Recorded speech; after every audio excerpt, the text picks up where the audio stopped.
Abraham മുഖ്യമന്ത്രിയുടെ chief principal secretary കിഫ്ബിയുടെ CEO. 2015 Abraham ധനകാര്യ വകുപ്പിന്റെ അഡീഷണൽ ചീഫ് സെക്രട്ടറി ആയിരുന്ന സമയത്ത് അന്ന് വരവിൽ കവിഞ്ഞ സ്വത്ത് സമ്പാദിച്ചുവെന്ന് പരാതി ഉയർന്നു. പൊതുപ്രവർത്തകനായ ജോമോൻ പുത്തൻപുരയ്ക്കലാണ് ഈ പരാതിയുമായി മുന്നോട്ട് വന്നത്.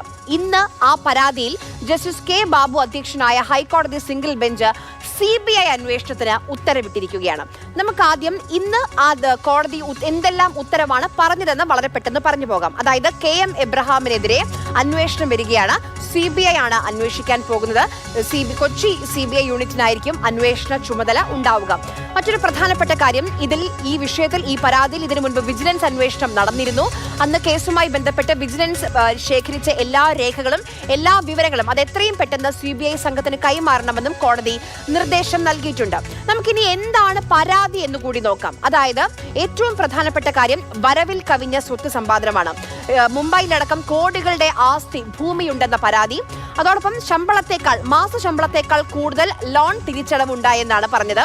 അതിന് അന്ന് പറഞ്ഞൊരു മറുപടി, കോളേജ് പ്രൊഫസർമാരായിരുന്ന മാതാപിതാക്കളുടെ പെൻഷൻ തുക കൂടി ഈ ലോൺ അടയ്ക്കാൻ താൻ ഉപയോഗിച്ചു എന്നായിരുന്നു KM എബ്രഹാം നൽകിയ മറുപടി. നമുക്കിതിൽ പരാതിക്കാരനായ ജോമോൻ പുത്തൻപുരയ്ക്കൽ ഈ വിധി വന്നതിന് ശേഷമുള്ള പ്രതികരണം കേൾക്കാം.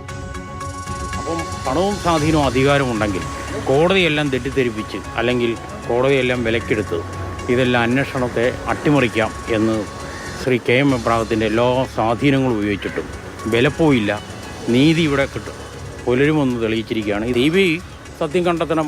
കിഫ്ബിയുടെ CEO എന്ന നിലയിലും മുഖ്യമന്ത്രി ചീഫ് പ്രിൻസിപ്പൽ സെക്രട്ടറി എന്ന നിലയിലും ആ സ്വാധീനം ഉപയോഗിച്ചു ഇതിനെല്ലാം അട്ടിമറിക്കാൻ ശ്രമിച്ചത് ഹൈക്കോടതിയിൽ വിലപ്പോയില്ല എന്ന് തെളിഞ്ഞിരിക്കുകയാണ്. സംസ്ഥാന വിജിലൻസ് KM എബ്രഹാമിനെതിരായ പരാതി അന്വേഷിച്ച് കഴമ്പില്ല എന്ന് പറഞ്ഞ് തള്ളുകയായിരുന്നു. അന്നത്തെ വിജിലൻസ് അന്വേഷണത്തിന് എന്താണ് സംഭവിച്ചത്? S. രാഗൻ, കൊച്ചിയിൽ നിന്ന്. നേരത്തെ വിജിലൻസ് അന്വേഷിച്ച ആരോപണമാണ്. അന്നത്തെ വിജിലൻസ് ഉദ്യോഗസ്ഥരോടൊക്കെ നമുക്ക് സംസാരിക്കുമ്പോൾ അവർ പറയുന്നത് ഈ ആരോപണത്തിൽ കഴമ്പില്ലാഞ്ഞിട്ടല്ല, മറിച്ച് ഈ അന്വേഷണവുമായി അന്ന് മുന്നോട്ട് പോയപ്പോൾ ഒട്ടനവധി പ്രതിബന്ധങ്ങൾ നേരിട്ടു, വലിയ പ്രഷർ മുകളിൽ നിന്ന് വന്നു എന്നതടക്കമുള്ള കാര്യങ്ങളാണ് അവർ പറയുന്നത്.